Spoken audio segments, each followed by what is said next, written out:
જીવલીલા પૂર્ણ કરી જ્યારે પણ સમાધિએ જવાની રજા માંગો ને વાલા તમારે મને હસ્તાન કે સમાધિએ જવાની રજા આપવી પડે ભક્તરાજ. ભલે પ્રભુ, તમને પણ મારા જમણા હાથનો વચન છે મારા નાથ. હે ભક્તરાજ, જો તમે તમારા જમણા હાથના વચન આપતા હોય, હે ભક્તરાજ, હું પણ મારા જમણા હાથના વચન આપું છું. હે આગે રબાના એક ટોરો વીર ગેલી હોય.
વિના શબ્દ કહો ભક્તરાજ.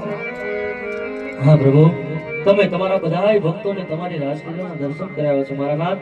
તો તમારા આ ભક્તને પણ તમારી રાસલીલાના દર્શન કરાવો પ્રભુ. હે ભક્તરાજ, આ પણ રજવા જઈને વિહાર કરો. જરૂર તમને મારી રાસલીલાના દર્શન કરાવશે ભક્તરાજ. બોલો દ્વારિકાધીશની. આજ મારા ભક્તરાજને વચન આપી દીધો. હજી આ વાત જાણ અને મારાથી મોટા ધારી બંનેને ખબર પણ નથી. લાવ આજ કોઈ ખબર નથી. બરાબર ધારી બંનેને વચને બાંધો તો તું કૃષ્ણ હે આજે કૃષ્ણ સંકટા મારા યા બાધો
ભક્તિ કરી જાણે આવા જારી કેલા માર મારી રુધિર ના વેળવે કનૈયા. માટે કહું છું તારા મોટા ભાઈ હળદારીનો દુશ્મન છે. દુશ્મન મને સુમરત કરી દે.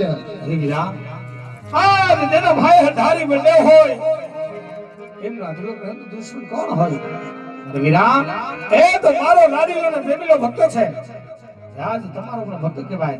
માટે એમને